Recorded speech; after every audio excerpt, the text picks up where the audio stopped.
Don't ever underestimate the heart of a champion.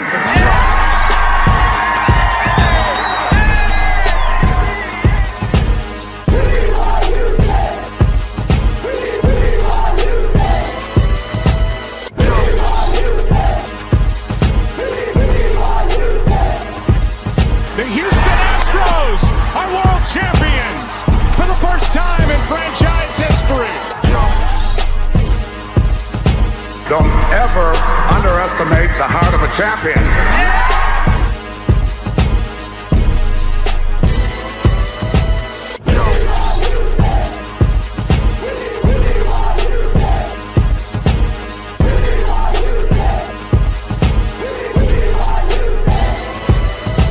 This is the Legends 34 Sports Podcast with your hosts, K-Rino and DJ Wrekk.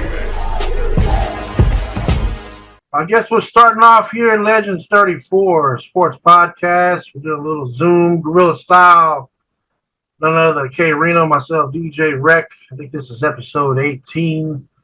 And we probably got a lot of ground to cover since the last Fondy episode, which came out great, by the way, considering the little technical challenges we were up against. Can we talk about that before we start? Like, what was some of the response from that? Did you get any feedback? Yeah. You know, people were glad. You know, it's like people were glad to see themselves on camera when they're not used to seeing themselves on camera, man. And I think the beauty of it also was to document our first time ever doing a tournament like that, because we already talking about doing the second one. You know, so. It was a little crushing for me because we lost, but yeah. I was glad that we were able to come out and cover it, you know, really for that reason. So it could be documented, you know, in the historical event. We're not saying it's just some world changing event, but for us and the guys who play ball with us and for the city and all the people that were there, man. You know, it was a cool thing. So I was glad to be a part of it. Shout out to the homie Anthony Mahara for putting it all together and everybody that helped put it together. I have to say, though, which is noteworthy, the very person we got to interview on the show, Coach, was man. the one who won it all. And if you remember, people don't know kind of the behind the scenes. I was like, he sure was talking a lot of noise in that interview. You got some footage of this to back it up? And we were trying to find a little bit. Well, what way better to back it up than going out and winning that tournament and showing his skills on camera, right? And he said he was going to win it before it even happened. But, you know, I mean, on further review, I have a few discrepancies. You know, I look back at it. I said, man, you know what? They got like 9 free throws that game. You know, we was going to 21 and 9 of their points, almost half their points were from the line. We didn't get that many free throws, so it's like, I don't know, man. And we only lost by 3. A whistle heavy, huh? Yes, the whistle was heavy, man. So, but hopefully, you know, when we do it again real soon, and because when we do it again, the cool part is that it's gonna be totally different because we pull from the bag to who picks. So the teams will be totally different next time, you know, because we didn't know who was going to, we came into it, we don't know who was going to be on teams. It's like whoever team captain, that team captain reaches into the bag, pulls out their second player, then they reach into the bag in, put out their third player. So nobody knows who's going to be on team. So the next time we do that, we follow that same format. Every team is pretty much probably going to be shuffled up and totally different next time. Yep. Hey, maybe follow the format of the fantasy league, right? Y'all do a spin the wheel. Hey, man. Well, you know, that was making an event. Was a couple of speculations, you know, because the creator of the event, he mysteriously ended up with both the players he wanted. We don't know how that happened. We launching an investigation right now as we speak to try to figure out how that happened, man. Yeah. All in all, man, it was wonderful, let alone at the historical Fondy Recreation Center. You know, so much history there, rich basketball history. Yeah. What a That's just wonderful. Hey, you still participate in your youth. Oh yeah, no doubt about it. No doubt about it. I'm on Well, injured now, but I'm good. I guess we get the show rolling here, and how we not started out with last night's boxing event. Mike Tyson versus Logan Paul. And boy, Hey, there's a mixed bag of emotions swirling around on this one, huh? no doubt about it. Yeah. The backlash that I've been hearing to me have been ridiculous, man. I mean, because I've been hearing people just mad at Mike, and Mike didn't do this. He should have came in. And I'm like, dude, Mike is 58. Mike is almost 60 years old. Hasn't fought well, he fought Roy Jones 4 years ago, but in the last 20 plus years, the man hasn't been boxing competitively. People don't understand the type of training and conditioning that it takes to build up your stamina, to build up your wind. The fact that as you get older, your reflexes deteriorate, your legs are not as strong. Mike was done in the first round. So for people to still have this thought in their mind that 1988 Mike Tyson, who knocked out Michael Spinks, is gonna come out there and head movement and knocking people out in a minute. I mean, it was ridiculous to me. You know, I commended Mike just for doing it, having the courage to do it, because the truth is he was putting his legacy on the line. A lot of people were ready, and that's what we're hearing now. A lot of people that are offering all this criticism towards him, you know, mixed in with the people who saying the event itself was a scam, it was this and that. Man, look, you try getting in the ring, even though the rounds are only 2 minutes, and I said this earlier, if you've ever seen two people just fighting in the street, just regular people in the neighborhood fighting, they tired in 10 seconds, swinging hard and so to be that level of conditioning that he got himself up to at 60, almost 60, hey man, it's commendable. It's commendable. And you're fighting a guy that's under half your age, that's in shape. Even though I don't consider Jake Paul to be no great boxer at all, he handpicks and chooses his opponents based on what kind of advantage that he can have. And if he feel like he can win, he's never really fought nobody. He's not even in the pool of the ranked boxers. So his whole thing to me is a scam. But on the Mike Tyson side, I don't have no problems with Mike. I didn't think Mike was going to win this fight. I had two hopes. My hope was Mike don't get in here and get knocked out and just humiliated. My second hope was I hope Mike luck up and catch him with one. That was my second hope. If he could get close and catch him. But outside of that, man, I don't have no problem with Mike. What was your assessment of it? Well, kind of a mixed bag, but more on your side, I guess. But I'd like to go in further, deeper than just his age, right? Because he's divulging now. Well, I don't know if now, but he has stated that with his ulcer, he had a setback. He had a blood transfusion of 8 pints of blood, he's saying. Saw that. So these arguably are conditions which might have called the fight off to begin with, period, and not had it. Right. But he soldiered up, as you say, at 58. I guess that's how old he is. Is that what you said?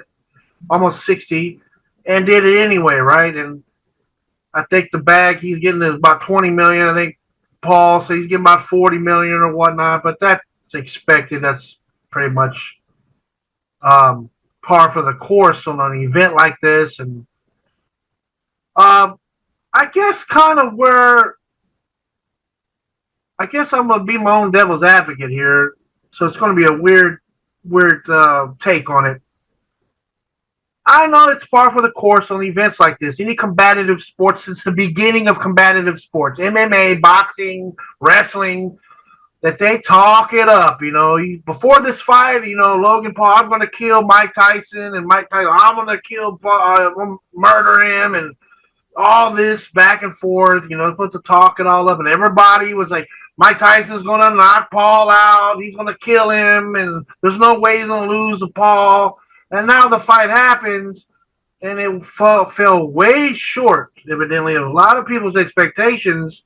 Now it seems there's excuses, this and that. And I'm like, where was all this at the beginning of the fight, right? But everybody was all in, playing it all up. Again,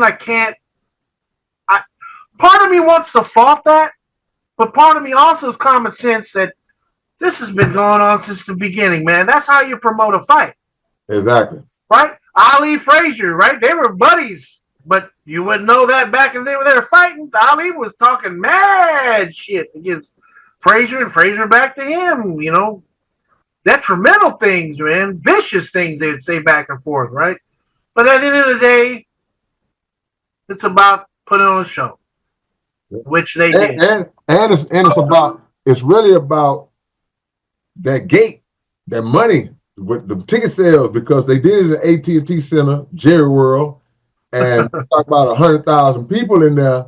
I heard Jake Paul say that they made $20 million at the gate, so all fights have historically been hyped up for the money side of it. That's, like you said, that's all Ali ever did. Even if Ali fought a lesser guy who wasn't on the level of a Frazier or a George Foreman, he carried the hype and the marketing side of it just by talking trash and going, saying things about the person. We didn't know who the other guy was a lot of time. So, I don't fault him from a business side for trying to get the money. The event itself, it didn't live up. The undercard fights were better than the main event. You know what I'm saying?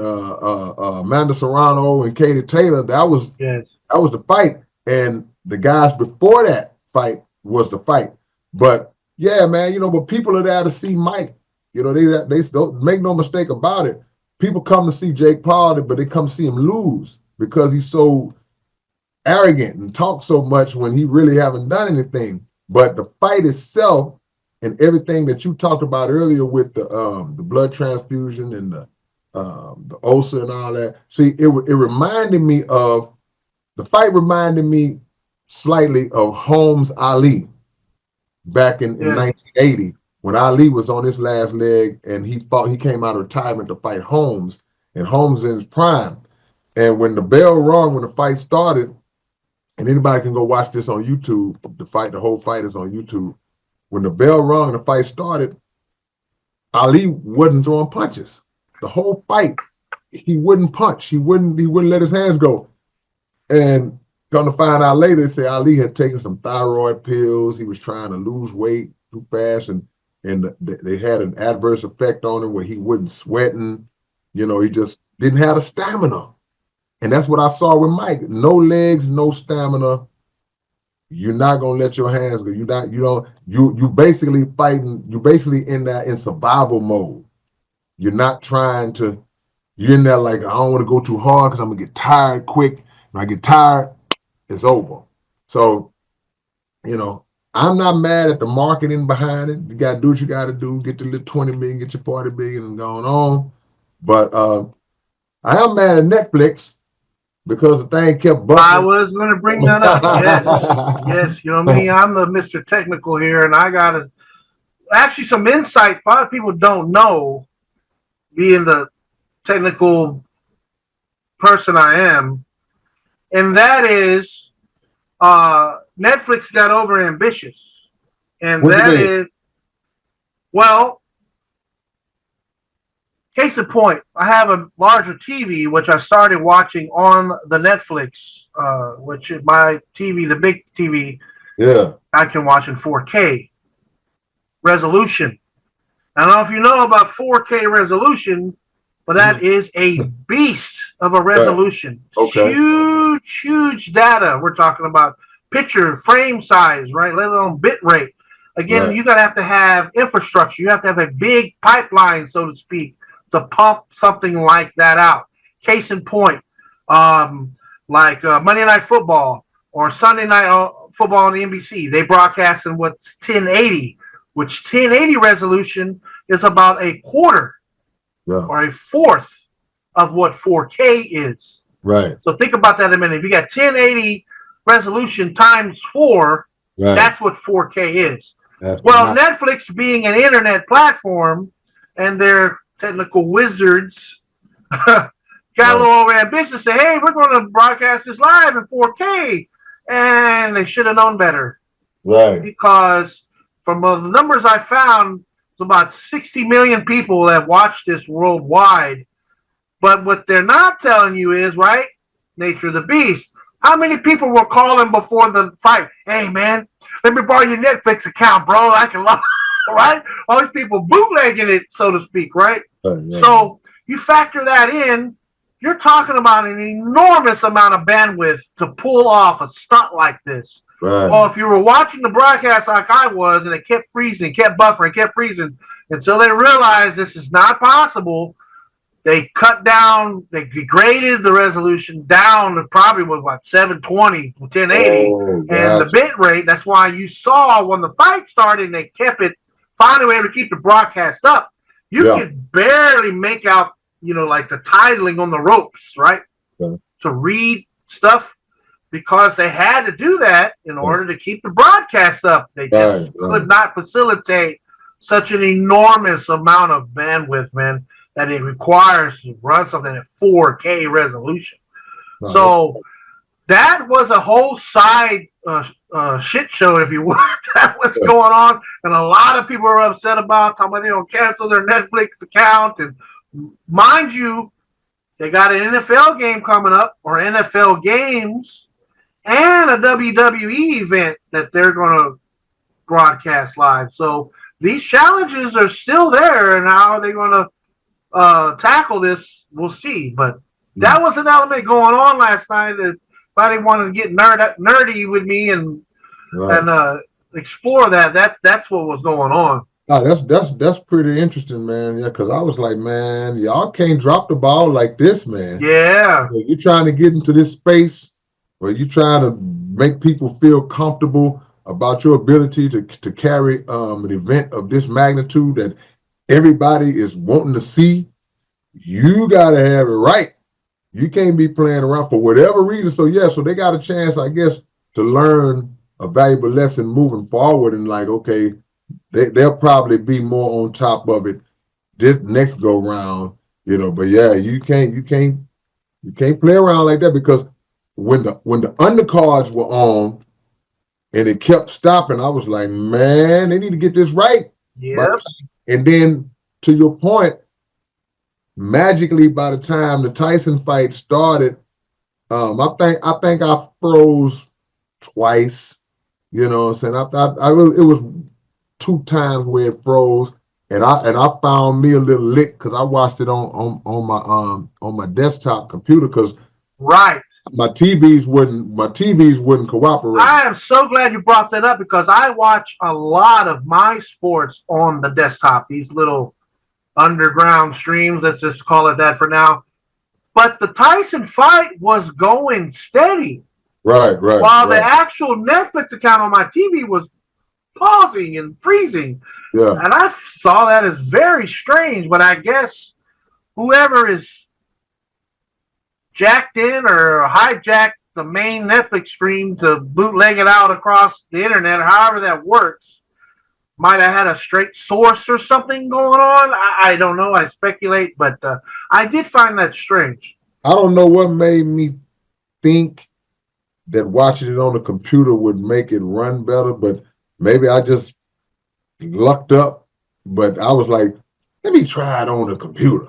Yeah. And it was better, because it sure was. Both TVs were like, no, sir. The undercards was on. They was both freezing up. And I didn't really have any issues by the time the main event, like I say, 2 times maybe, and I was able to re-up it and get it back going. But yeah, man, can't play around like that in Netflix, y'all. Y'all need to do better. But I did, like I say, man, the expectation that people put on, see, that would be what people were trying to pin on Tyson, man, and getting all disappointed and hurt behind because Tyson didn't look like he looked when he was 25. That's the equivalent of if Michael Jordan announced today that he's coming out of retirement, and he's coming, if he got on TV right now and said, "Man, I've been working, training, I'm coming out of retirement," do you know it would be a sector of sports fans go, "Ooh, Mike about to come back and do his bars up, or Mike gonna average about 25 when he come back." I'm like, dude, no, he won't. Mike will be tired too. These youngsters will be running circles around Mike.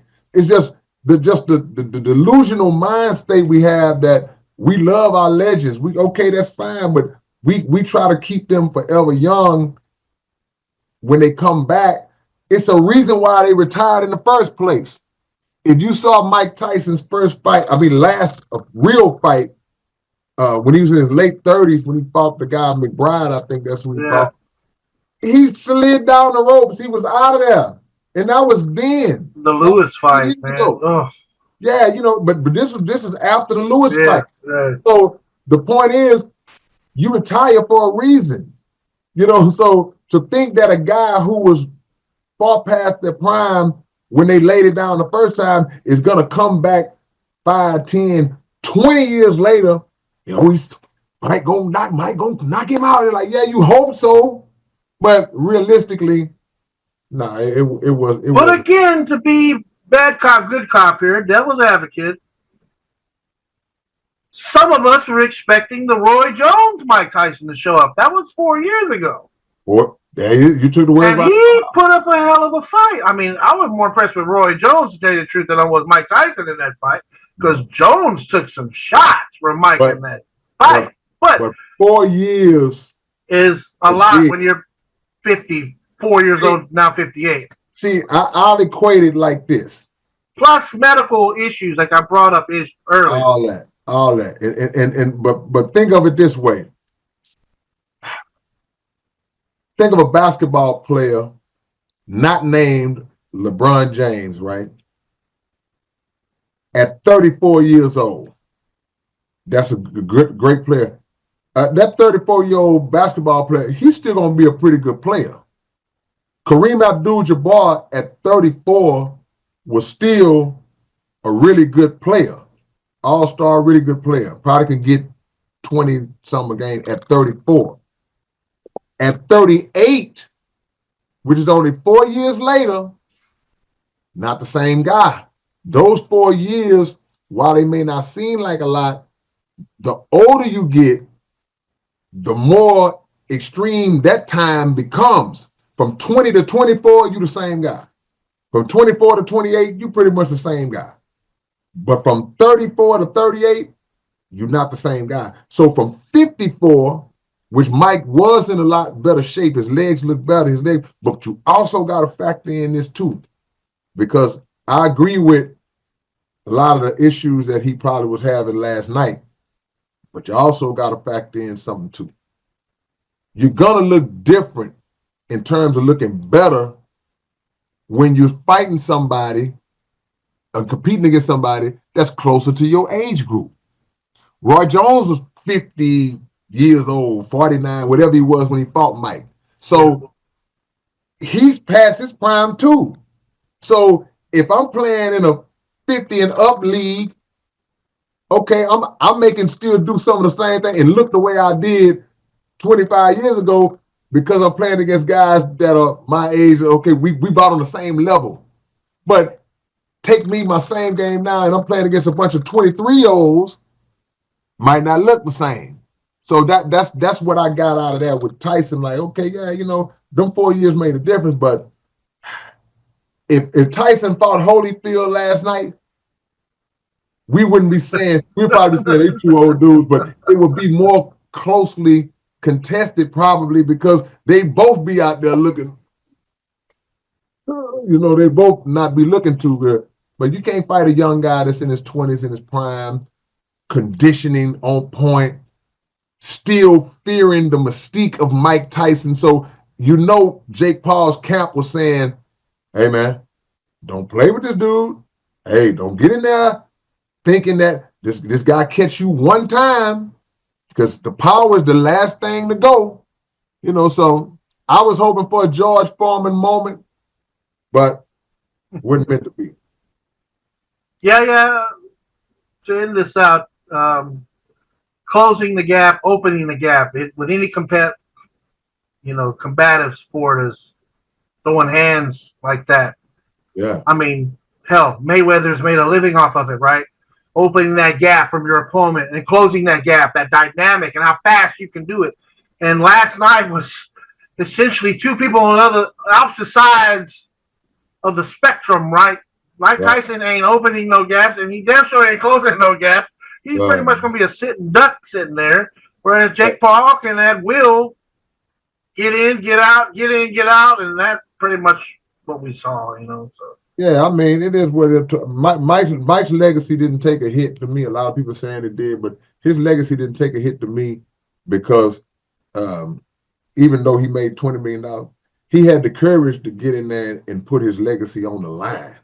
And I guess some people might say, yeah, for $20 million, I'll put my legacy on the line too. But a lot of people wouldn't, man. A lot of people wouldn't have the courage to even get in there and do that, knowing that, hey, I'm not the same guy. But shout out to the fighters on the undercards too, because I definitely want to talk about the Katie Taylor Amanda Serrano fight, and it was real controversial. That was their second time getting down, and both times was controversial.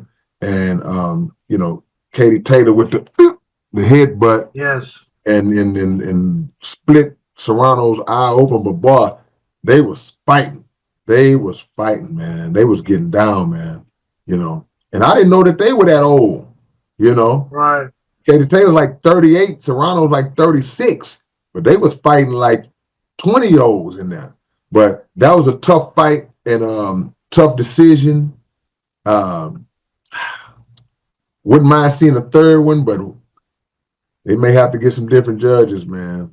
It was kind of suspect because what I based that on was the now they show the punch stats at the end.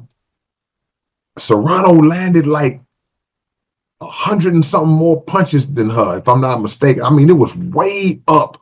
She threw more, landed more.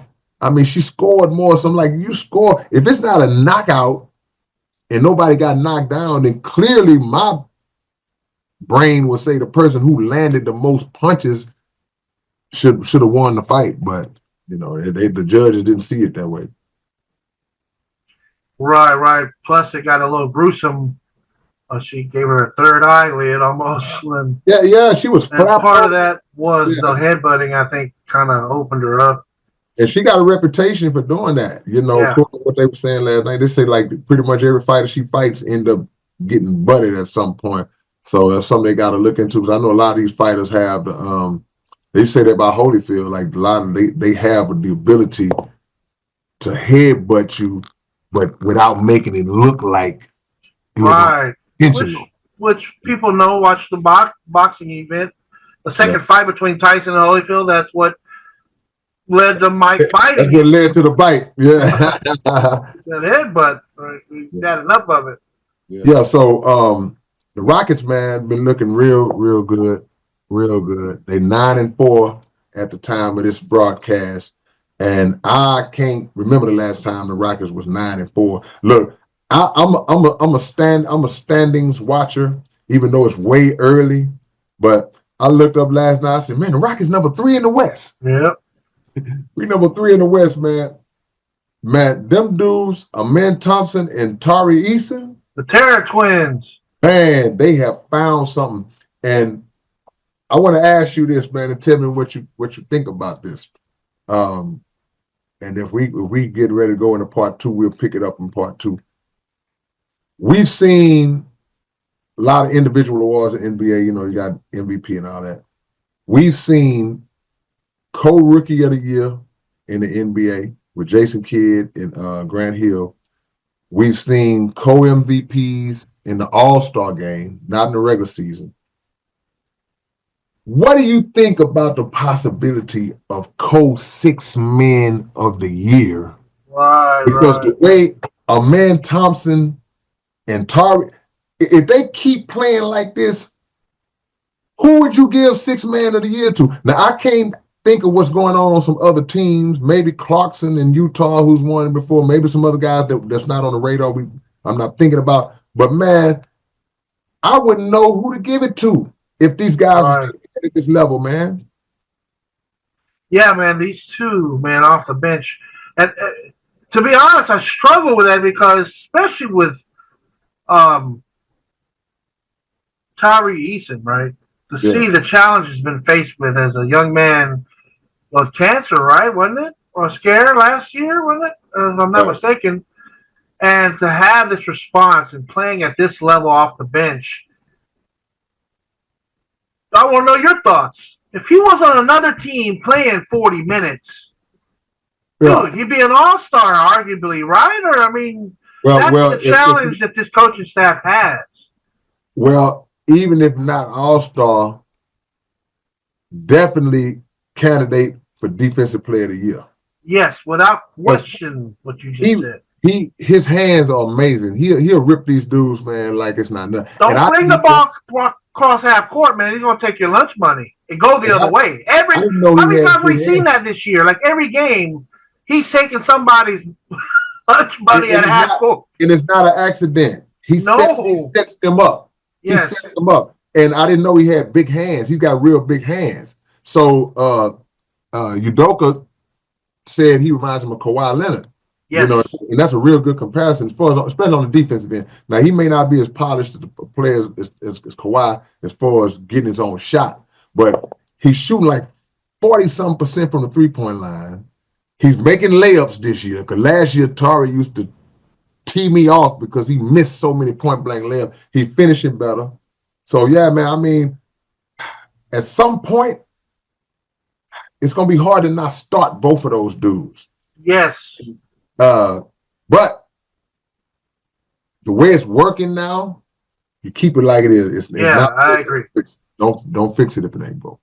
Yeah, I totally agree, man. Those two coming off the bench, two vicious Dobermans.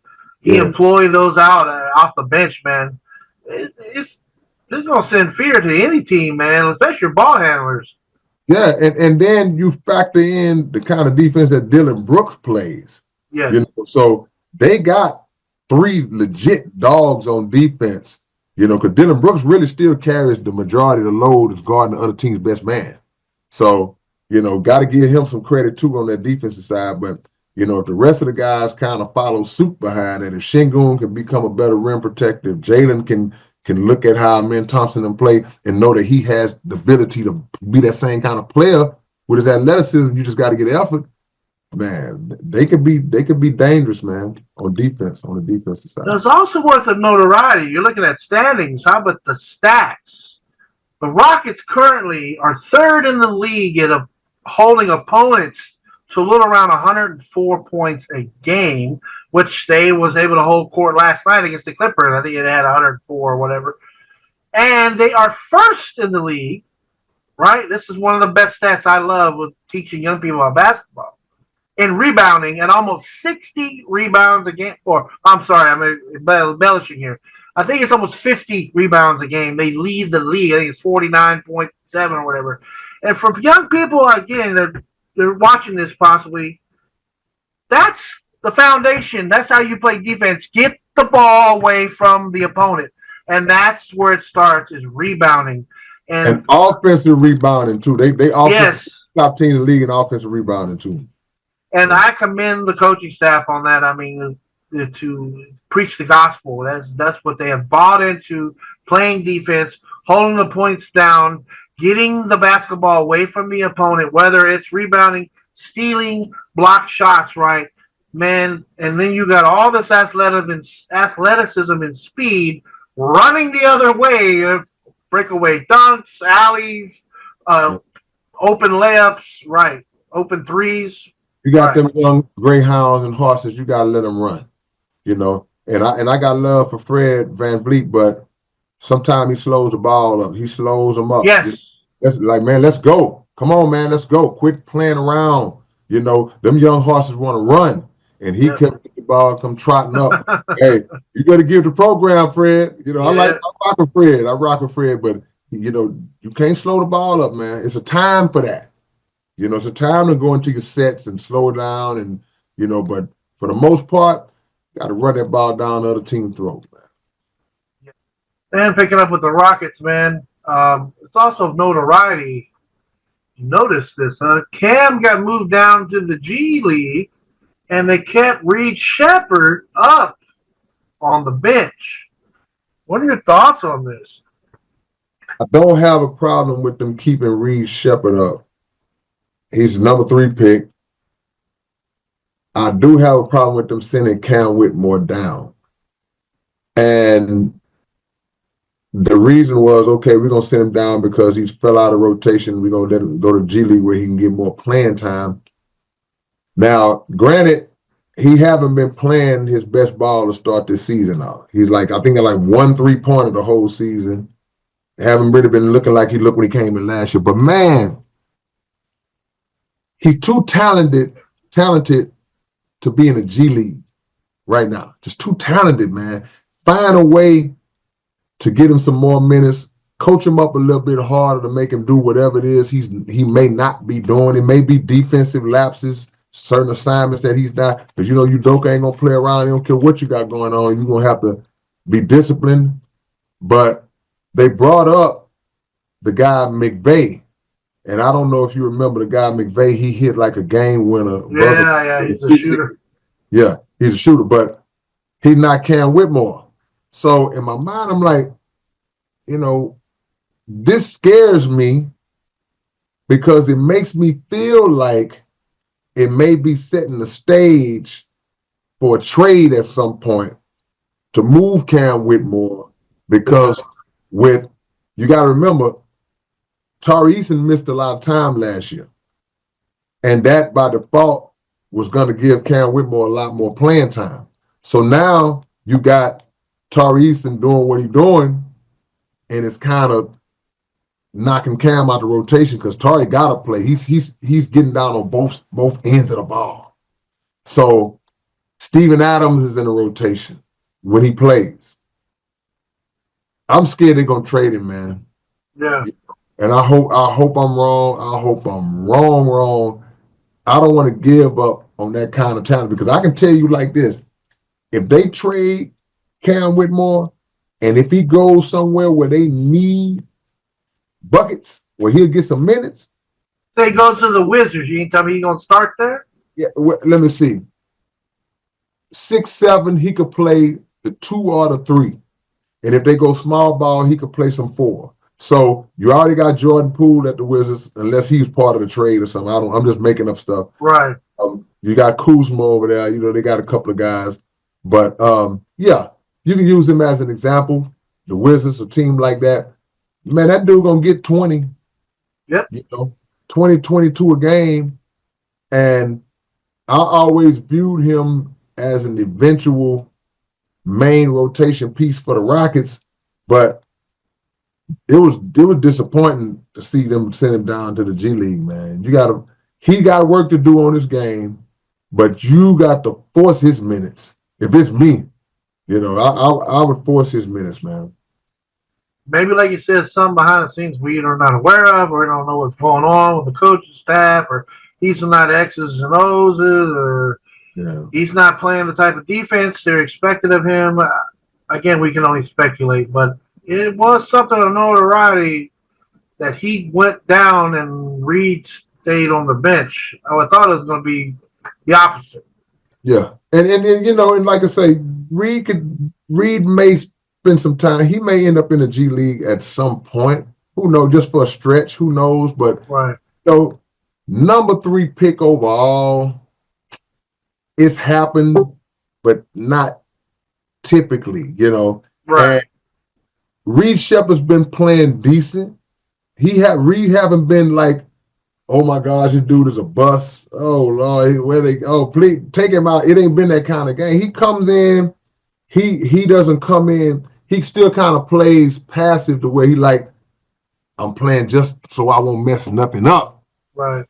And he picks his spots. I like to see him be a little more assertive, but he's not better than Cam Whitmore. No. Let's say that. Let me say it like that. Cam Whitmore dropped to being number 20 last year because of some other stuff that circulated behind his name that wasn't legit in terms of what made his draft stock drop that low. But before that, he was projected to be top 5. That's the kind of talent that this dude is. So we can't lose sight of the fact that this dude is a top 5 talent coming out of the draft. He got to get more opportunities. The more repetition he gets in game action, I believe he gonna figure it out, man. I believe already came in league with an NBA body. He bumping veterans. He get man, that Took the dude. words out of my mouth. The NBA body, man. They always say the trope. He is the definition of that, man.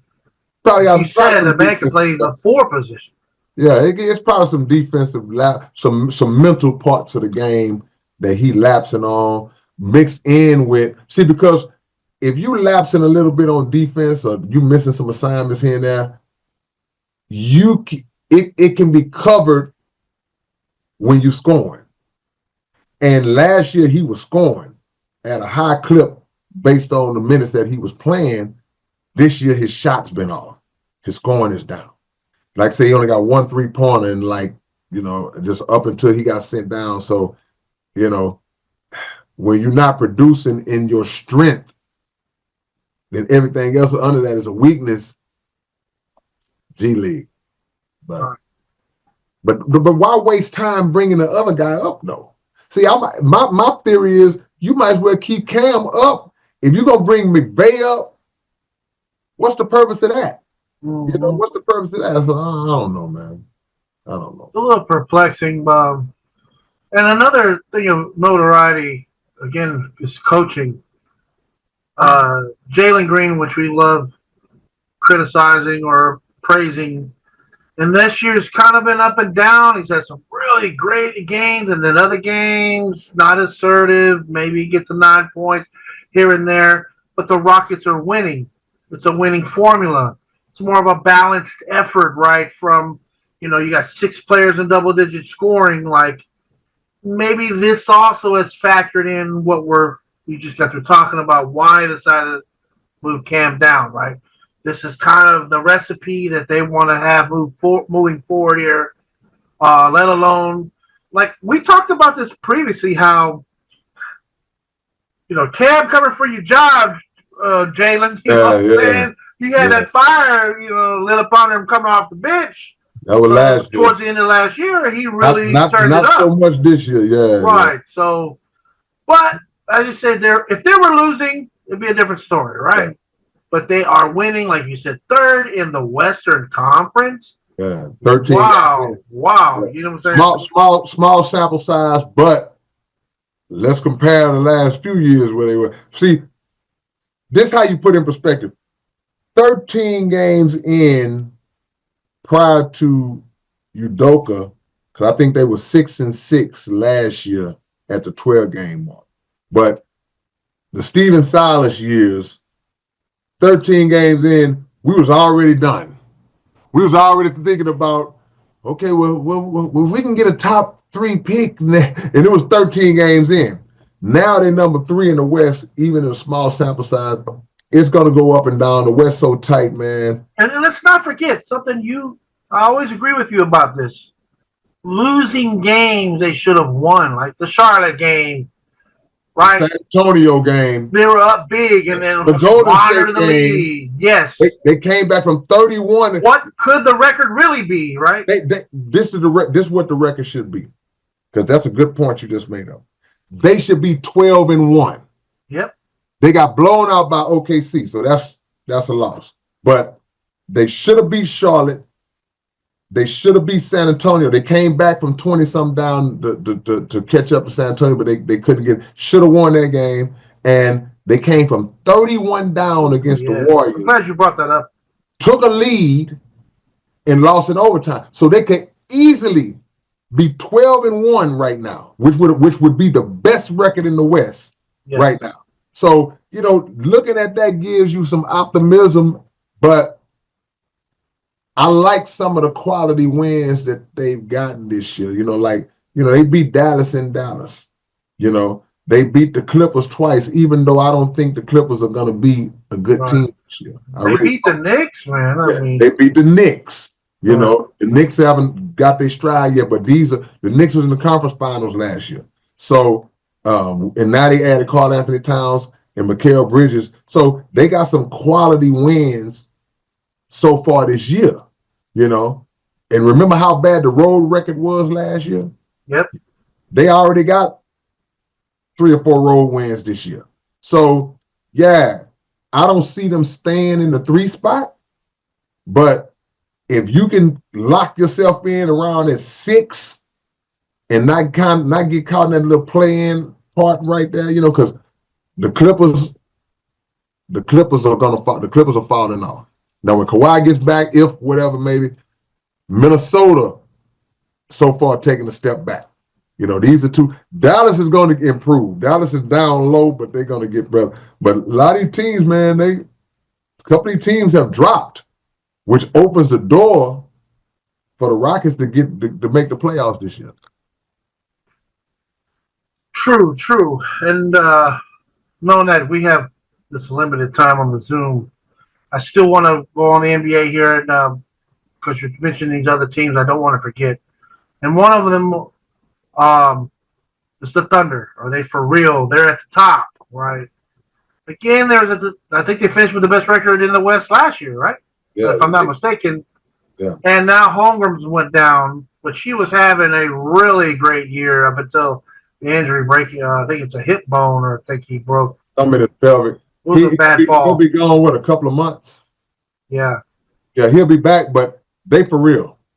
Now, and Hartenstein earlier in the season. He's coming back. Yeah, he'll help them out. See, when they get those 2, when they get their big guys back, they championship contention, man. Now, the thing I worry about with them is come playoff time, deep playoff time. You know, not first rounds, maybe not even second round.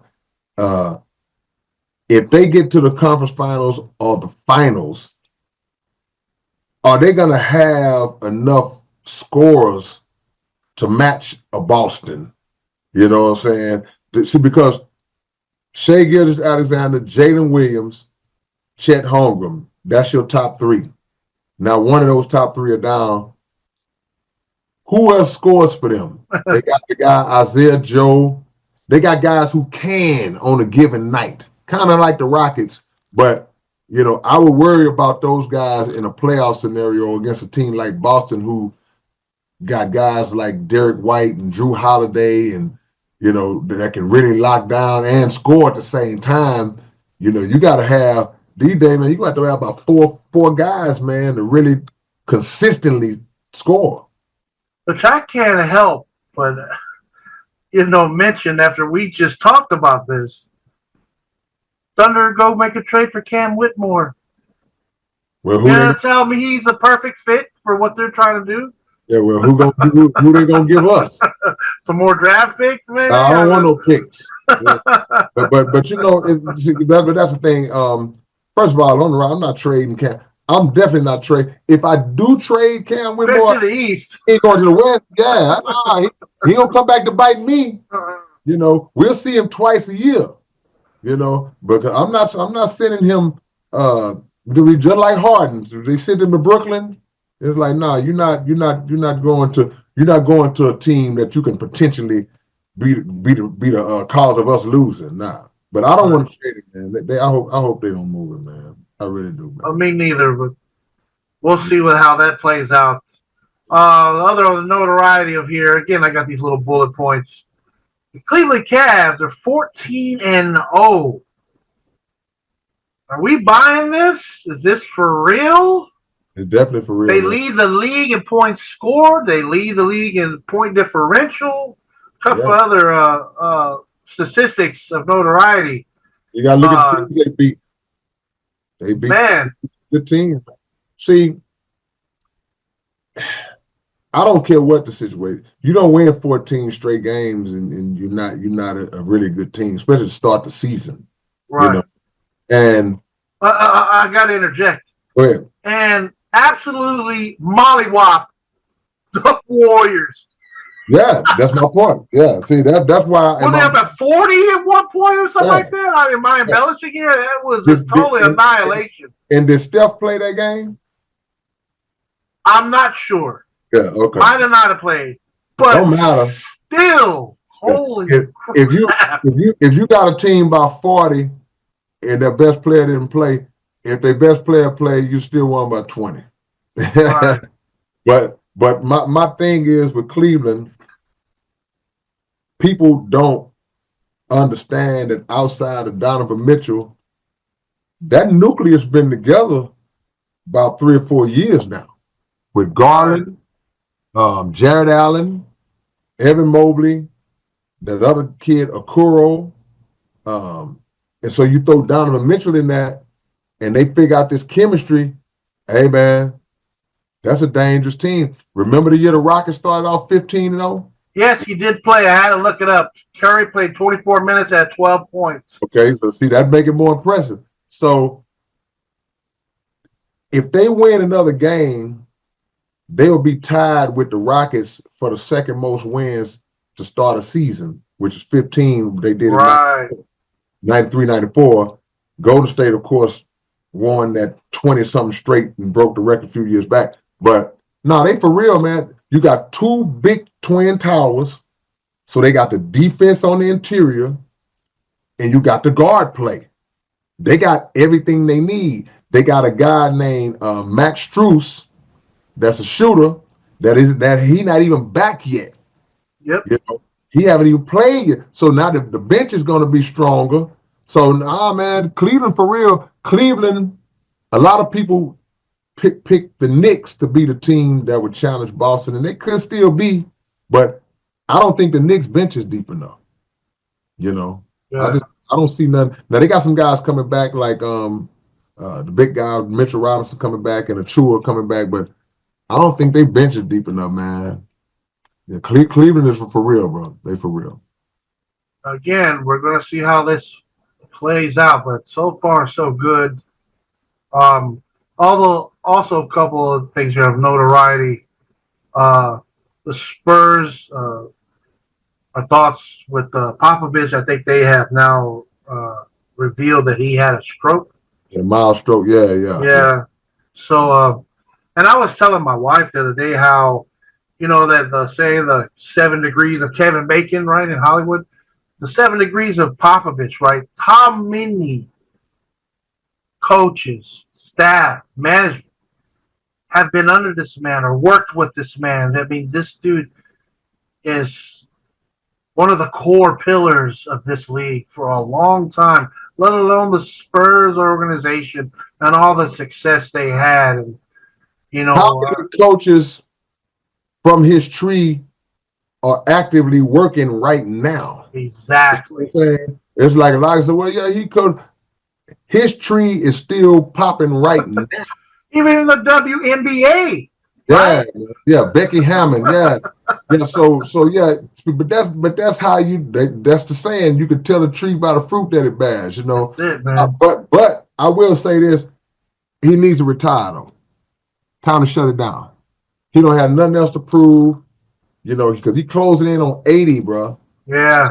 Now when you traveling and all that, and you got these kind of health issues and things like that, man, to me, it's time to shut it down. It's time to shut it down, man. You don't have nothing else Pop don't have nothing else to prove, man.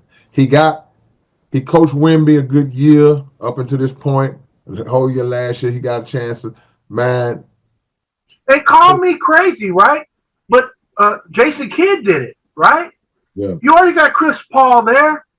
Right. They're 6 and 7. Wemby's developing as on schedule here. Hell, he had a 50-point game the other night. Right. Chris Paul just move on over the player card, right on the coach, right? You know, tell me he's I mean, we'll see what they do, but I think he's a candidate, man, to lead this Spurs team, man. So who knows what they do? If I would be surprised to see a player coaching in the modern day game, but they got a guy now that's like 37 who's filling in for Pop right now. The young guy that's 37. And that surprised me because I think he has Brett Brown back on his bench, the guy who had coached under him for years and ended up going to Philly for a while and had some success with Philly. And he's on the bench, but they promoted the young guy to be the head coach. Like they was already kind of grooming and prepping him to sit in that seat. So, he may be the guy. I don't see a player coach type of scenario kicking in. And I haven't heard Chris Paul, say nothing about wanting to take on a role right. or retire, you know what I'm saying? Right. But yeah, they have improved because they was at the bottom last year. They right in the mix now. Their record is, I think they lost to Dallas tonight, but then Wemby didn't play. Yeah. Their record may be better than that or the same as Dallas right now. Right. I think it's better than Dallas, yeah.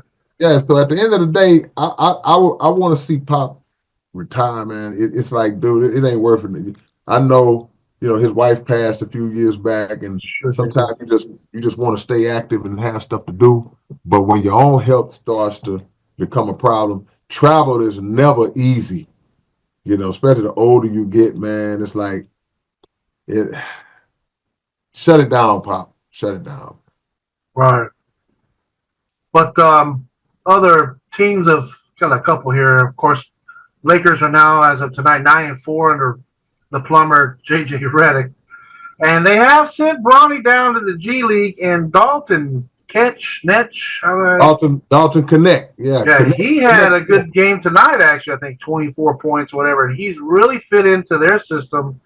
And as everybody speculated, Bronny needs some time to develop in the G League. But Anthony Davis is having an MVP season if he stays healthy. And then LeBron ain't missed a beat, at 40?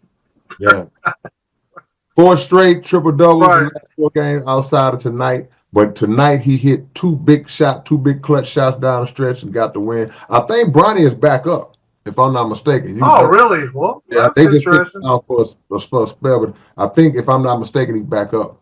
But yeah, the Lakers surprising me because they are winning. I still feel like they're gonna drop and try to come They're back. an injury away, huh? Or I just think that at some point, but they just came off of a real good road trip, man. I think they won like 4 out of 5 on a road trip, if I'm not mistaken, but they're getting ready to come home and get some games.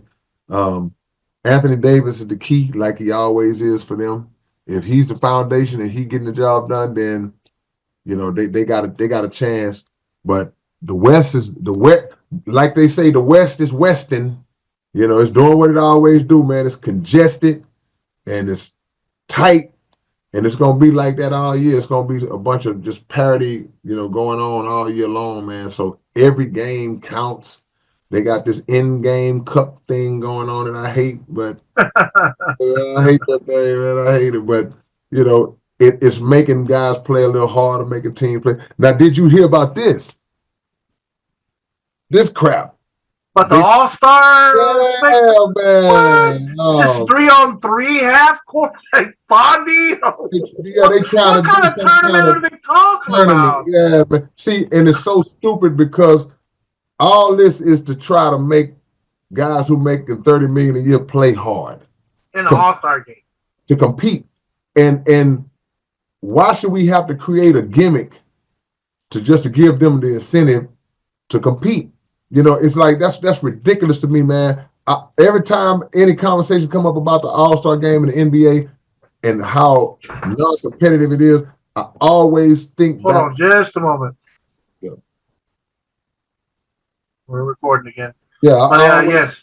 I always think about the 80s and the 90s All-Star games, man, and how hard they play. It's like a real game just with a bunch of because the pride was still there to want to outdo these guys.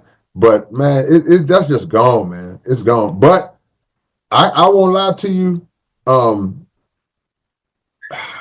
I hate what they're proposing, but I hate even more watching how they play the All-Star game now. Everybody just letting people run up and dunk and throw it off the glass. Nobody's trying. Then in the fourth quarter, they say, I hate that. We're going to start shooting from half court. That's when I was done. Yeah, right. Hey, Damian Lillard, big game Dame. Let me shoot from the logo. Let me shoot from the... This ain't horse, man. This is circus, a man. game. It's a circus. It's hard to watch. Then the final score is 199 to 192. 200 against what's like. Yeah, like, come on, man. It's like, that's why the last of a dying breed was Kobe Bryant. See, once Kobe was gone, the competitive nature of even an exhibition like the All-Star game was dead. He was the last of those types of mentalities that came into the All-Star game, like how Magic and Jordan would come into it like, hey man, this is real, all the way up into the Kevin Garnett's, those type of guys. Once Kobe was gone, that mentality went, the friendly realm, the friendly era kicked in, and that's like, hey, I'll let you dunk if you let me dunk. I'll let you shoot a three. You come down, shoot one, I'll come down and shoot. Nah, that's trash, man. That's trash. Again, half the offense is out 30 feet away from the basket. I mean, people that watch this broadcast, this podcast, probably tired of me saying that, but it's where it's at. Yeah, no, that's true. Half the offense is them hoisting up shots 30 feet to 23 feet away from the basket. Hell, Wembanyama, he had, 6, 7 threes the other night? How much would he had, right? Ralph Sampson style, inside, dunking it inside, hook, sky hook, banging inside, he maybe had 70. When you own from the outside, okay, go on and cook. But that can't be your normal regimen. That can't be the normal thing, man. Because like you said, if this guy ever realizes that the closer he gets to the basket, the more dominant he's going to be. When he hit that 50, bro, he hit 50 in 28 minutes the other night. Yep. 50 in 28 minutes. And a lot of it had to do with the outside shot. But when I saw that the other night, what I'm getting ready to say might blow your mind. What crossed my mind that night I say, man, this dude could possibly be the one to hit 100 points in a game at some point. I thought about that when he came in the league, and I side with you on that on this simple fact. Who's going to block his shot? Like you said, he's cooking behind the line. Okay, who's going to go out there and contest it? Holmgren? See, Bol, you're going to have somebody with a wingspan just to contest his shot. You can't get to his shot. He's too tall. And if he's hot, see, the way it would have to happen is if he got super hot, like he was the other night, and also it's a close game where he's not sitting out the fourth quarter, mixed in with a game where he gets 20 free throws. It could happen. It could happen, man, because the same night Giannis hit 59. See? But Giannis is not going to be able to kind of, get hot from the outside three-point line like that. But, man, I had an epiphany, man. I'm like, man, I can see this dude hitting 100. Right. Somebody got to do it. Might be him. Or threaten it. Kobe, if you want to say threatened it, missing it by 19 points, Kobe threatened it. But, records are made to be broken. It's a lot. I never thought nobody would catch Kareem. And we saw it. So, never know. You want to talk about? Well, one more thing, because we talk about stats, right? This is blowing my mind, right? It's perfect for the show. Have you been watching Joker's statistics? No. He currently is 5th in the league in scoring. Okay. Leads the league in assists, and leads the league in rebounding. Oh, yeah. Have we ever in the history of the NBA seen anything like this? And this ain't a fluke, right? The man only won 2 rings. Like, this man's hunger. And another thing is, when I talk to people about Joker, right, you see him score a basket, and you see him kind of, like, flail down. Like, he's not the most athletic. The guy probably can jump 10, 12 inches, right? Yeah. But his hunger, his know-how, his fundamentals, this is an unprecedented territory that we're talking about here. This man possibly leads the league in 3 categories in the NBA, man, at 7 foot tall. Joker is in the process of mastering the game of basketball, bro. That's the best way I could say it, because like you said, I've seen guys lead the league in rebounding. We had a guy named Wilt Chamberlain. We just got through talking about to lead the league in scoring and rebounding for him was nothing, but the assist part. Wilt once did lead the league in assists, correct? 8 a game. Led the league in assists, 1969, yes. But we're talking about the stats you just mentioned for Joker. This is simultaneous. This isn't all right now in the same. Right. So to lead the league in rebounding and assists, that's strong while being in the top 5 in scoring. That's a tough task, man. So he has figured out how to get his numbers all encompassed within the framework of winning. You know, so that's why I say he's mastering the game of basketball, bro. He's like Larry Bird, just a little bit bigger version, you know. So the guy brings the ball up. He had no weaknesses on offense. His only weakness is just he's a defensive liability if you put him in pick and roll, you know. But outside of that, man, you know, it's hard to debate. You would never think there was a time where if somebody asked you, well, who you rather have on your team, the Joker or Embiid? Right. A few years ago, you were, man. But now, it's a no-brainer. It's a no-brainer. And if I'm also not mistaken, I believe he's shooting 50% from behind the line or something ridiculous. And he shoots maybe 4 a game and makes 2. Like, so efficient, man. The stats is mind-blowing. That's the word. See, his efficiency is all part of that understanding of mastery because he's fully aware what shots to take, when to take the shots. You can't rush him to do nothing fast, and when he don't want to do it, you know, he's in control and dictating how the game needs to be run. I know we only got a few minutes, but I really want to talk about Texans Cowboys. Yes, Monday Night Football. Yeah, man. Look, we cannot lose at Dallas, bro. We're on a 2-game losing streak. First time we lost 2 games since D'Amico been the coach 2 games in a row. Last week was just bathing in their own vomit last week, man. That's I'm still sick behind that game last week. But you got to put that in the rear view, and you got to beat Dallas with a backup quarterback, bro. You can't lose at Dallas, man. Plain and simple. Again, I don't think we got to talk about the Lions game. I think that's happened since Fondy. Yeah. I think you personally talked about it. And again, offensive coordinator Bobby Slowick, he's in my doghouse, man, because these big games, it comes down to 1 or 2 plays. Yeah.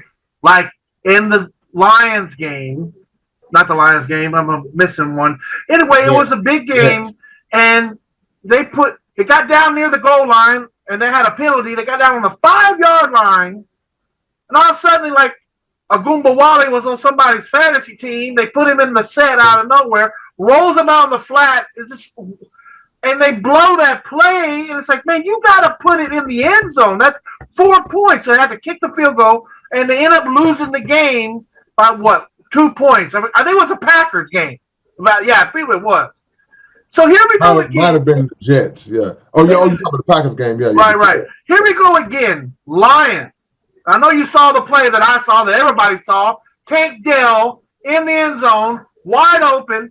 Can't blame it all on Slowick. But here goes Stroud trying to alley-oop it. I don't know what he was thinking. This ain't Ohio State, bro. This is the NFL. You have to laser it in there because they're going to run over there and intercept it, and that's what happened. Again, some of these plays that are being called, let alone in the red zone, are so questionable. And I'm not the only one. Phil Simms' son came out today to say that Bobby Slowick's calling some of these very questionable sets, let alone calls, that the other team sees from a mile away, man. And he wasn't like that last year. Something is happening in the second half of these games, bro, because they cannot score in the second half. They have really good first halves. The second half, they just lay eggs. They can't score. Now, my biggest issue with the team all year been the offensive line. Last week, the offensive line had a good game by their standards, but it still wasn't a great game because the quarterback got sacked 4 Well, they times. didn't give up 8 sacks, but yes, there was a couple. But yes, Yeah, it wasn't 8, but okay, 4 is still a lot. But I think now CJ is kind of in a mode where he kind of shell shocked, because he was so accurate, last year when he was so confident in the pocket and had time to do what he needed to do. Now he's just looking around all the time because of how much lack of protection been going on all year, that now it's making him miss throws that he would normally make, and he just got to get his little stride back in order to get that confidence and get back in the mix that he needs to get in. But to your point, yeah, Slowick got to figure out how to mix the bag up in the second half, man, because these dudes, I forgot what the stat is about the touchdowns, and many dudes do not score hardly at all in the second half, and that's not gonna get it. I don't care how. And the defense have been great all year, but you wear defense down after so long, But that offensive line got to tighten up, and the offense coordinator needs to figure out better plays to run, man, because we lost 2 weeks ago. We lost to the Jets. Should have lost to them. Lost last week. Should have lost, but. If they lose to Dallas, man, no, you cannot lose to them. Right, you're going to pick off Goff 5 times. We should have, 10 interceptions for Russ and Trey Lance comes in. How many times in history has a quarterback been intercepted 5 times and won the game, man? Right, man. That's just unheard of, bro. It has happened, but it's rare. Yeah, they have to get to the point where, man, that they got to let loose. Mixon didn't have a great game last week, but they still should have won. Right. That's something of extreme notoriety. If everyone, not just you, not just me, but everybody's the offensive line. Well, hold on a minute. When they decide to line it up between the tackles and run Mixon, exception for the Lions, but it's the Lions defense, right? Give them some credit. They have been very successful at running the ball. Look at the numbers Mixon puts up. When they are decisive enough, when our offensive line is set up to run the ball, they've had a lot of success. That's what's been so frustrating, especially down there near the red zone. They can run it, eat up the clock, get down there, 10-yard line, and all of a sudden, they go these wild, weird sets. Like, here's another one, right? I forget what game this was. They roll Stroud out at receiver and have the halfback play because Mixon, he's going to throw the ball. That stuff makes you want to pull your hair out, man. Line it up and run the ball. You can't, yeah, right. You can't outthink and overthink yourself. It's like sometimes less is more, and keeping it simple is the best way to go. When you get to say, okay, now we're going to trick them right here, you don't have to trick them. It's 3rd and 1.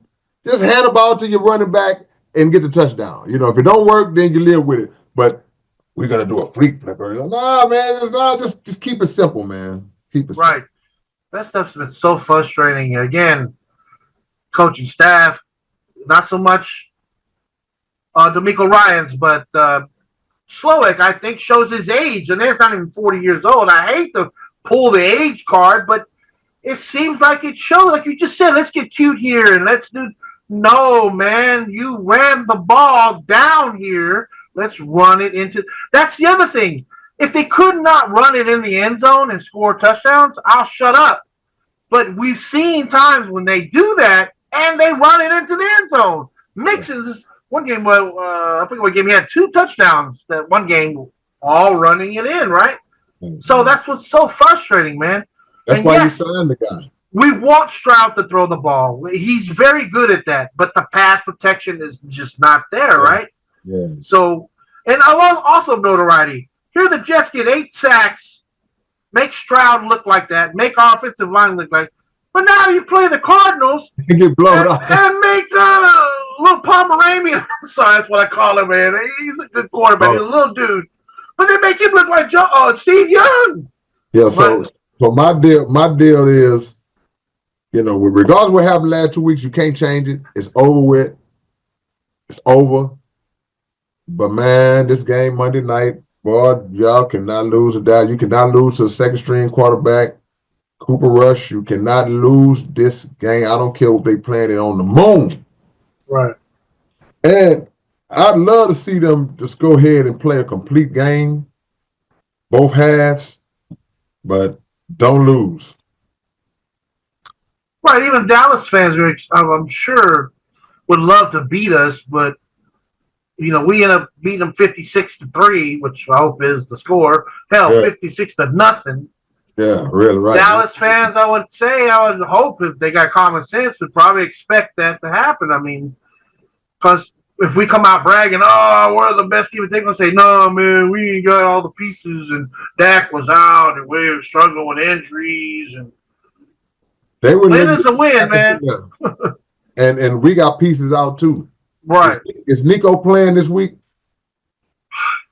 Isn't that the $1 million question? He's supposed to have been playing last week. Then they said he wasn't. Then they said he was. And then they said that. So I hope, man. I think they upgraded him to questionable. You could double check me on that. But if he plays, that's going to change a lot. It's tough to lose Diggs for the year. But Nico's presence is going to make Tank Dell a better receiver. It's going to make CJ a better quarterback. But that line got to block. I know Michael Parsons is back for Dallas. He's been out for a while. So, that line better block. Right. They really bad. Dallas is really bad against the pass. They ain't all that hot against the run, but this should be a game where they should be able to do some things, man. They just have to execute from start to finish. They better be listening to all of the chatter that's going on behind these second half scoring droughts, and they need to figure that out.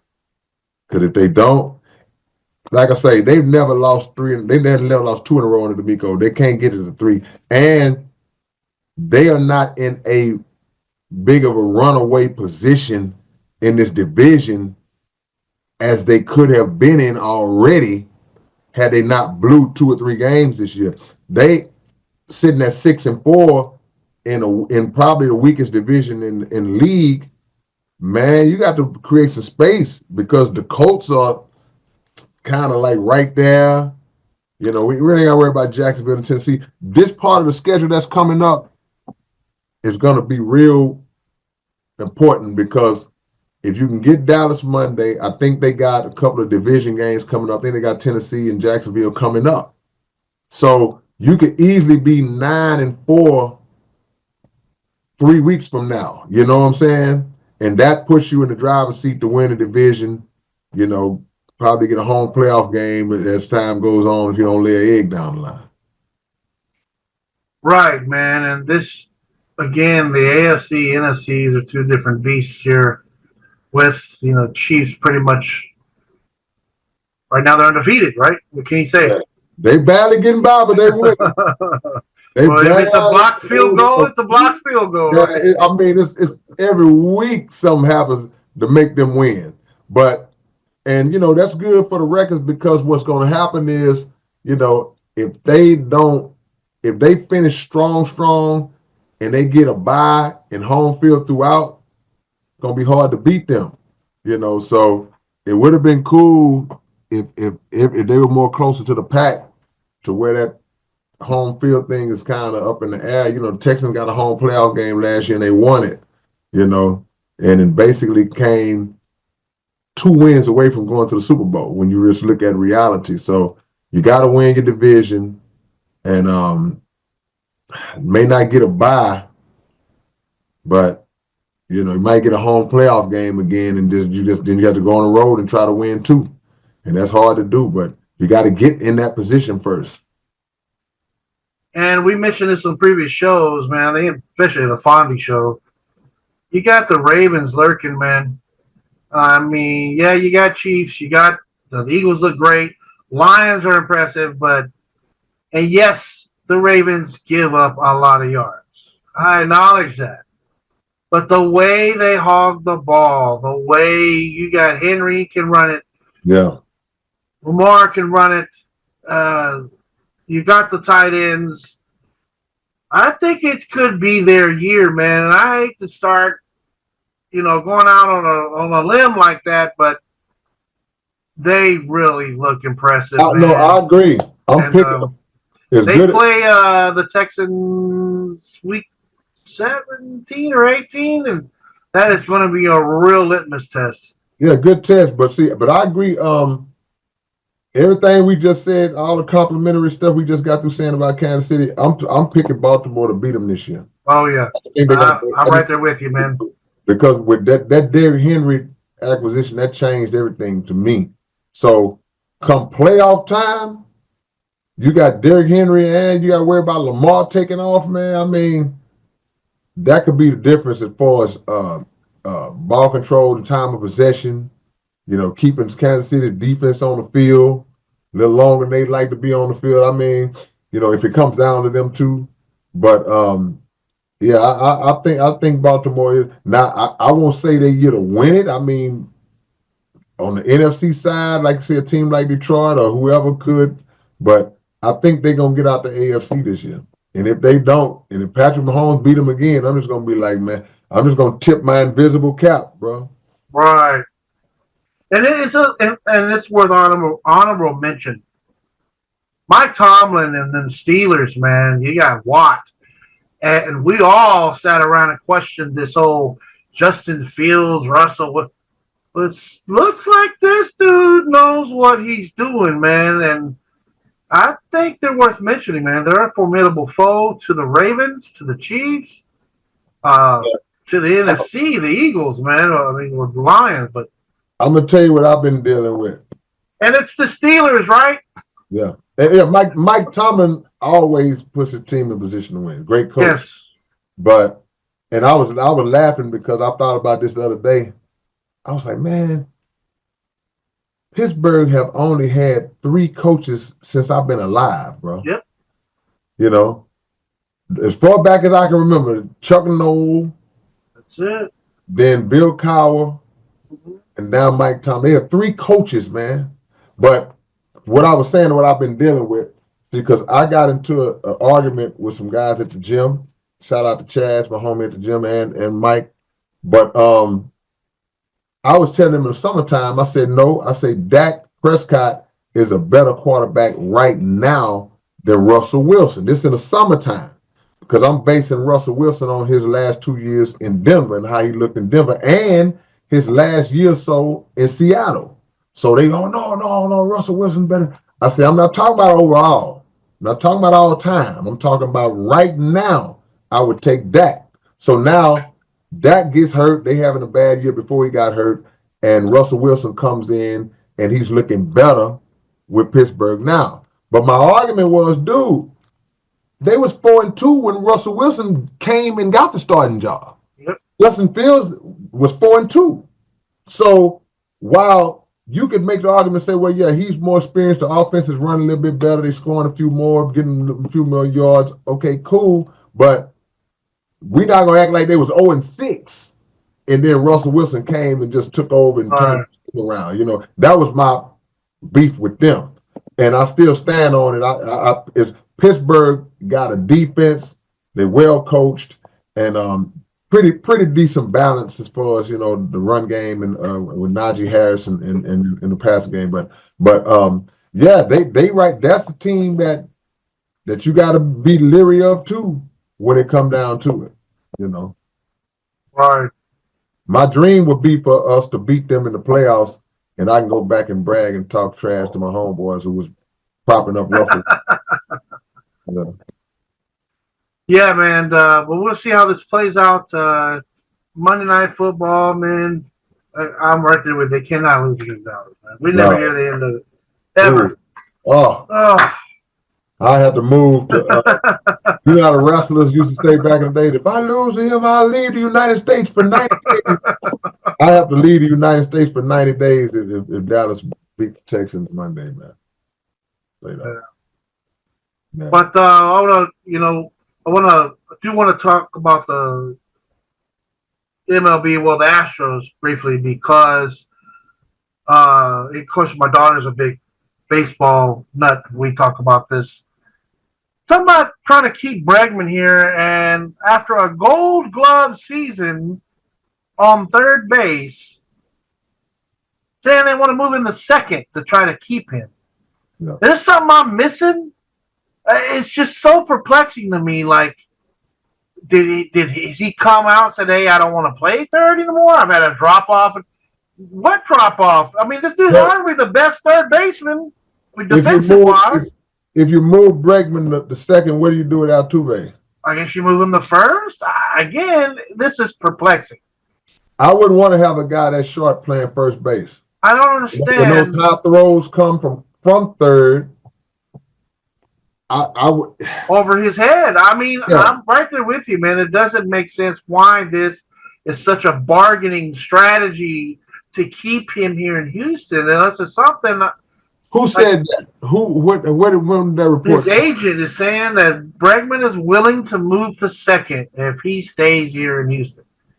And I'm just scratching my head like, why? What? Yeah, it doesn't make any sense to me, man. Yeah, so does he not like playing third? Yeah, that's what I'm saying. Now, if he's had a drop off and play, okay, right. Biggio, right? He moved around. Bagwell, he couldn't throw anymore. They had to move him to first. Again, but Bregman hasn't had any drop off on third base, and you got. I'm not talking bad about the people behind him, but they're not Gold Glove third basemen. Right. Dubon, I believe, is his backup, if I'm not mistaken. But yeah, that's weird to me because like I say, the greatest Astro ever plays that position. That's like saying, Scottie wants to stay. Scottie Pippen wants to stay in Chicago, but if you move him to two guard. And too. It's like that don't make sense to me. It's like, I don't understand that. I don't understand it at all. But we will see if he even stays, right? So he might not even stays, and this is all for nothing. I'm here criticizing for nothing. But I think the numbers gotta play. It's like I don't know what he wants, what he's asking for, and I don't know what the Astros are willing to give. Whatever the first offer might be. But yeah, the nature of the business of sports. Especially when you have had so many top prospects that came through that farm system, and a lot of them turned out. It's like the Rockets, but in a more advanced state. The Astros, some years back, when they had all those top prospects in their farm system, and all those guys were young, Altuve and all those guys were young, and like. People saw them becoming what they became. Yes. But you also always know in the back of your mind, not going to be able to keep them all. So the difference with the Astros is that they was able to squeeze 2 World Series championships out of it, although arguably more. One of them was kind of suspect, but they made 4 appearances. You should have got more. But the bottom line is that run that they've been on is eventually it ends. That's just the nature. Right. It ends eventually. And you're going to lose guys because of the economics. So, yeah, man, it would hurt to lose Bregman. His bat was not all that great. So this year, if you look at it and say from the standpoint of like, okay, the defense that he plays, okay, if we bring a guy in who's a better hitter, what would you rather have? Would you rather have a guy that can get you a lot more production on offense and may not be as good in the field? Or you want to say, okay, we're going to ride with Bregman and he's coming out batting 231 or whatever. I don't know what he was batting, but his bat wasn't all that great. So, when they lost Carlos Correa, I was like, man, it's messed up. They're going to take a drop. But then Pena stepped up, and they won the World Series. The farm system kicked in. So, a lot of times from loyalty and nostalgia purposes, you're like, man, we don't want to lose a part of our core. But sometimes it don't be as bad as you think it is, man. And a guy going to go where he want to go, so. We'll see. Well, I want to shift gears here. It's something that we want to end the show on. We talked about it I guess in the preliminaries. Something you brought up in the open topic, I watch as much of those as I can. And sometimes some of the chat, they'll chime in with some sports questions and you'll direct them to the sports podcast. But some of those you address. And one of those, you really had my gears turning and you said, greatest athlete of all time. And you said Muhammad Ali. No. Now, that's nothing really to argue about. Maybe when, like I said, if we're talking semantics, right? Greatest athlete of all time or most iconic athlete of all time? I would say without question, without arguing, Muhammad Ali is probably the most iconic. But greatest athlete,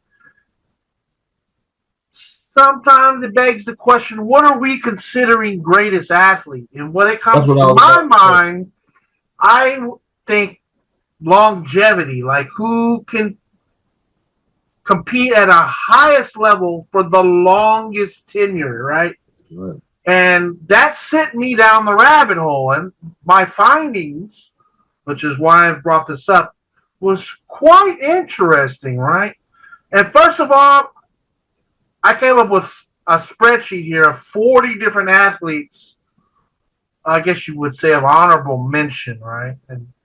And we can go through some of these. And again, I don't go through all 40, but of notoriety, of course, Muhammad Ali, boxing, Wilt Chamberlain, basketball, track and field earlier in his day, later in his life, professional volleyball. People don't know this. Also, weightlifting. Arnold Schwarzenegger has crazy stories about the man. You go look it up. You got Danny Ainge. People don't know. Was a phenomenal athlete. Baseball, basketball, football. You got Bo Jackson. Serena Williams was one of the few women on this list. Manu Ginobili, a lot of people do not know, is one of the most accredited, if not trophied athletes of all time. If you don't believe me, go look him up. Bill Russell. I even have Undertaker, Houston's own, right? Man wrestled for a long time. He's arguably say if that's athletic or not. You got Archie Moore, Jim Thorpe, Jim Brown, Nolan Ryan, Richard Petty, Charlie Ward, we've talked about before. Simon Biles, another rare woman on this list. Michael Phelps, Tom Brady, Gretzky. You got people like Tony Hawk on this list. Travis Pastrana, do you know who that is? No.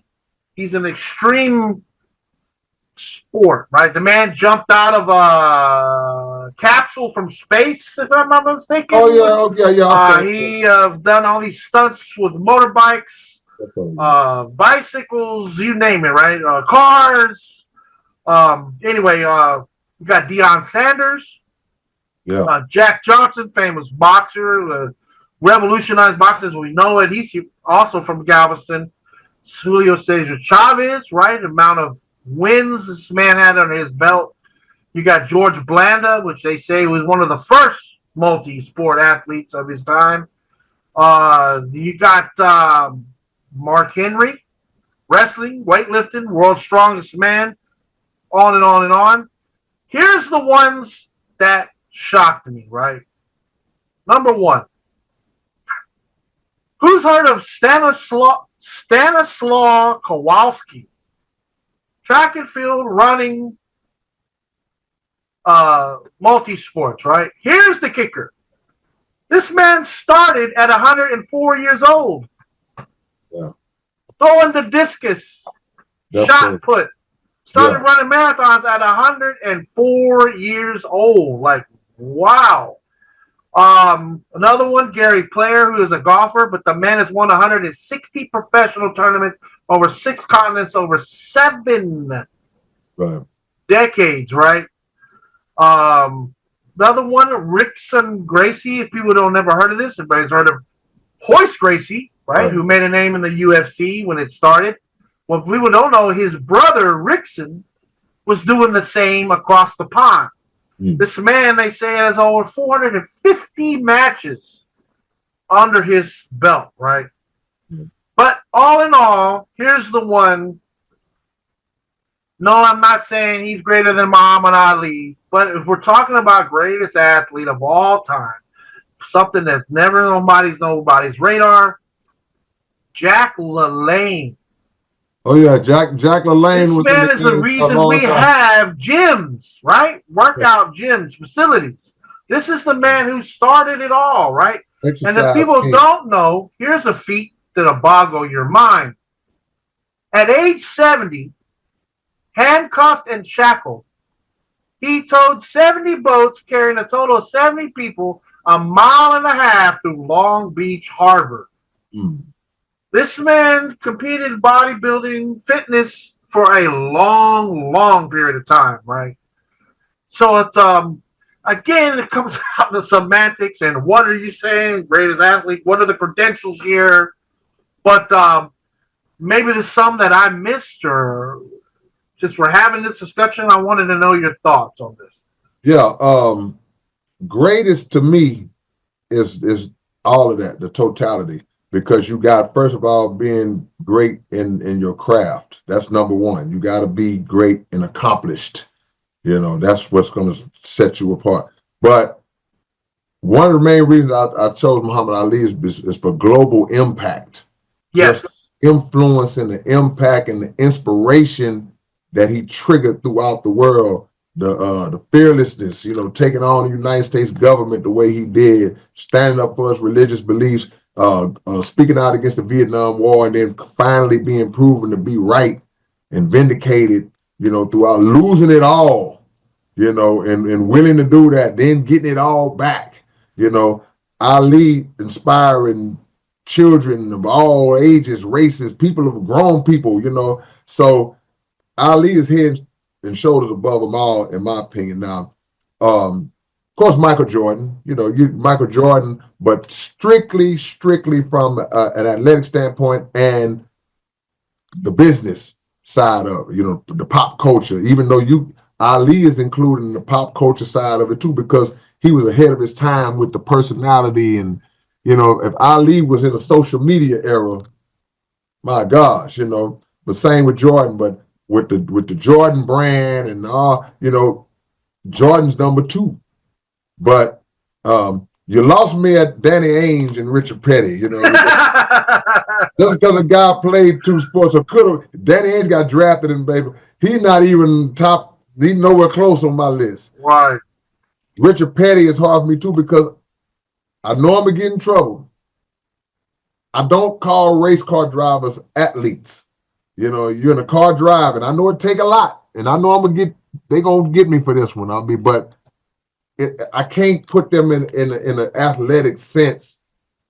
You know, you driving a car, and I'm not saying that's easy to do, but no, I don't view you as an athlete. You know, I think you may just be to just stay just slim and trim enough so your stomach ain't on the steering wheel when you're driving. But outside of that, no. But I thought about Pele, yes, soccer player. Of course, I thought about Carl Lewis. Yes. You know, thought about LeBron. You know, LeBron James. Yes, I agree with that one. Yes, Tiger Woods. but yes, Tiger Woods. Tiger fell off drastically. Tiger fell off the cliff hard. But injuries was injuries and, you know, some life stuff got it. But at his peak, Tiger was considered one of the top, you know, athletes of all time. So yeah, Ali. Well, here's another important element, right? I know it's an age gap a little bit between me and you. I'm not saying you're this older man, but I was born in 75. Rumble in the Jungle happened in 73, 74. How old were you?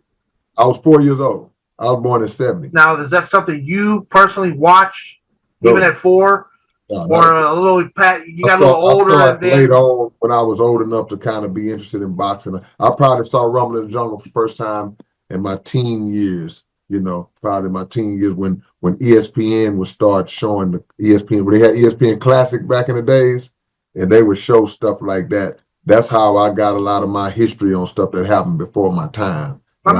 Correct me if I'm wrong, but this is my understanding. Now, I'm very familiar with the fight, so yeah, go ahead. Correct. This is my understanding of the time it was set in. That's when you talk about greatest athletes of all time and his impact at that particular juncture of time. Foreman had just come off doing the impossible, right? Beating Frazier, who had beat Ali, right? Those long, arduous, they went 20 rounds back in the day, 16 15, yeah. Right. Yeah. Where Foreman was lifting Frazier off the mat, right? Like, Foreman was this monster of a boxer, feared, right? And his demeanor, right? From my understanding, Ali was not supposed to win that fight, right? Ever. Never. Big underdog. Like one of the biggest underdog matches in sports history, from what I understand. Like, he was not supposed to win at all. Right. So, again, that's why I asked if you had seen that personally, the impact that fight had on sports globally, like you said. Retroactively, I did. See, because just like you said, you laid it out. Foreman was Tyson before Tyson. Yes. That dominant, unstoppable, knock everybody out in the first round, don't go to the bathroom when the fight comes on. That was Foreman back in the days.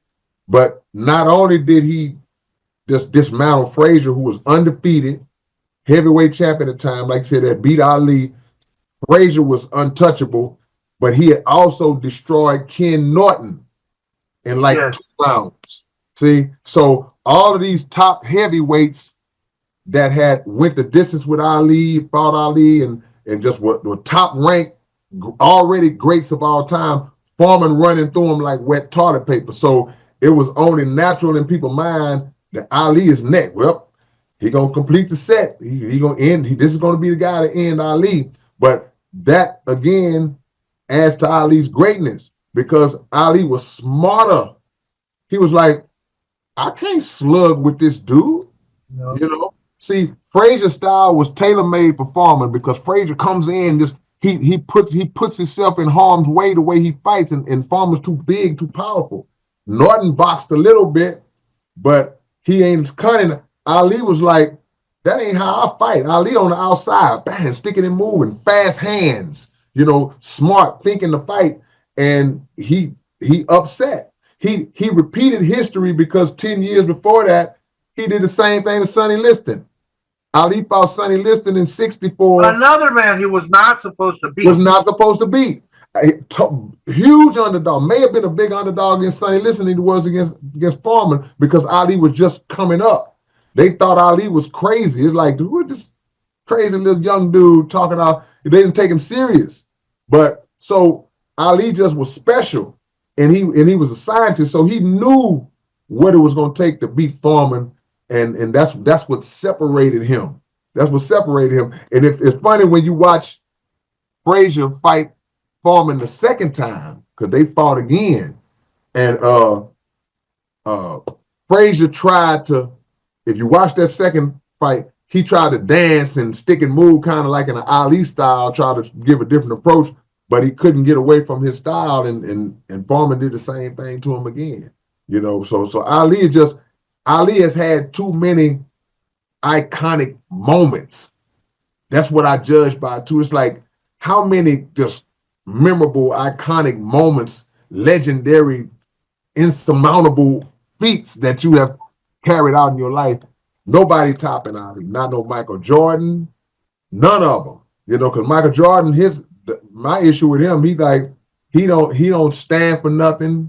He don't stand in the face of oppression. He just like, I ain't got to do that. Ali was a warrior, man. Yeah.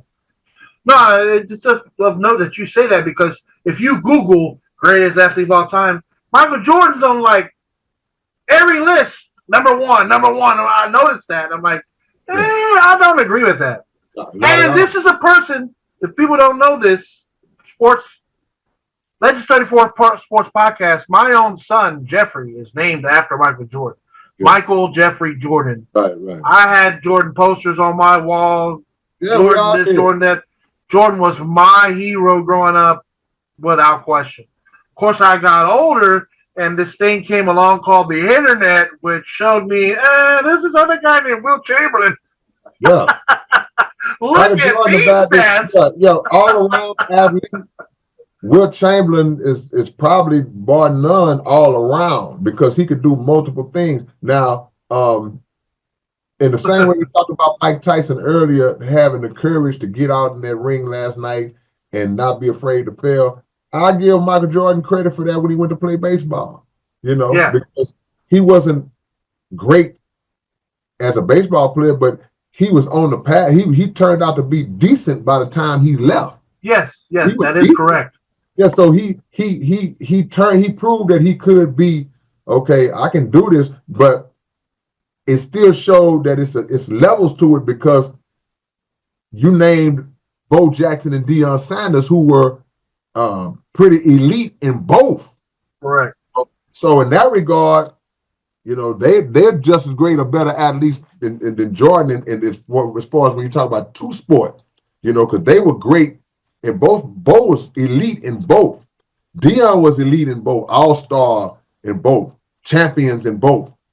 So but yeah, when you talk about Ali and like I say Carl Lewis and you got Jesse Owens and again George Foreman, how did I miss that? Right, this is the man that came back at 46, right, and regained the heavyweight title. I don't know if that ever be done since, ever, never. At that age, and come back at that age and basically remake himself and was formidable. You know what I'm saying? Yes. No pun intended. Foreman was formidable when he came back. So, that speaks to your athletic prowess, your athletic ability, because a lot of times, man, you gone that long and you come back, it's like you usually a shell. That don't happen to our. So it's so many people that if we made that list, we made our own list, based on laid out some criteria, it'll be a lot of people, that, you got Usain Bolt, you got so many people, man, that just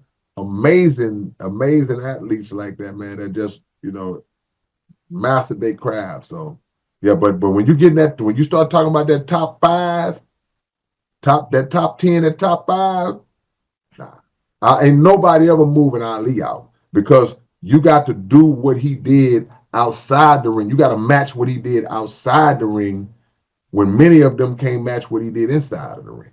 And your boxing, basketball is not as a dangerous sport. Football is dangerous, but you are in the ring. You have no teammates. A guy's trying to knock your face off. People have died in the ring. So to be that guy, nobody beats Ali, man, to me. Right, Ali is island to himself, really, man, for us athletes in just the world of sports, man. Yeah, it's Ali and everybody else for me. But yeah. And one thing of notoriety, since we're going on a deep dive on Ali, right? It's worth. I have to mention this. It's Legends 34. His ties to Houston. Like I just recently found this out a few years ago. The Astrodome big boxing events. He had where he won the case. Going to Vietnam. That was here in Houston, right? He lived here in Houston for a while.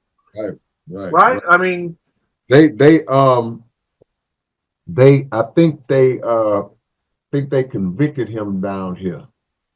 I think. But also, like you said, one of his best fights, if not his best fight, the fight that they say Ali was at his peak prime, he fought a guy named Cleveland Williams at the Astrodome. Is that the one where he's telling, say my name? Say my name. No, that was Ernie Terrell. That was Ernie. Okay. Cleveland Williams was the guy. I think he hit Cleveland Williams with just he was at the peak of his power, man. He was Ali shuffling and he was hitting Cleveland Williams before Cleveland could even blink. And that was in 1967. That was one of the last fights he had before he got his title stripped from him, for his stance on the Vietnam War. But he also spent time with Reverend Ray Martin from the PABA right in Third Ward. You know what I'm saying? So Ali got a lot of ties to Houston. Man. It's, a lot of people don't know that. But it's crazy, just on different levels, man. Right. Yeah. Well, I think this will about wrap it up, man, unless there's something we missed or No, I think we good. I think we good. We got a lot going on, man. We covered a lot. We covered a lot to make up some ground. But yeah, we'll definitely hit them with these Zooms when we're not able to get into the lab personally and just lay it out, because this is my favorite time of year. When NBA is going on, NFL is going on, all that. This is it for me. So yeah, we're gonna kick it in overdrive and make sure we keep y'all up to snuff.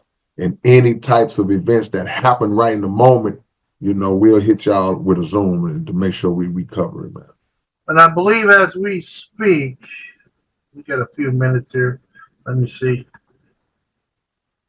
Looks like there's a final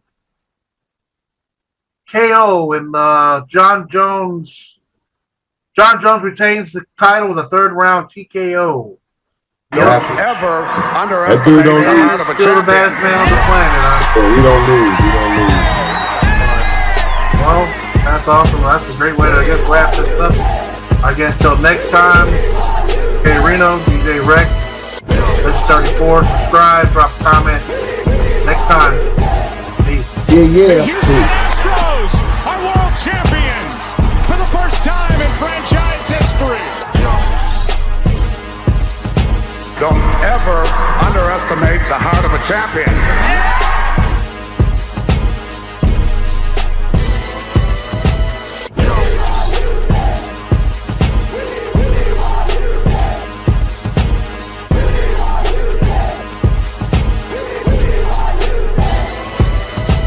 This is the Legends 34 Sports Podcast with your hosts, K-Rino and DJ Wrekk.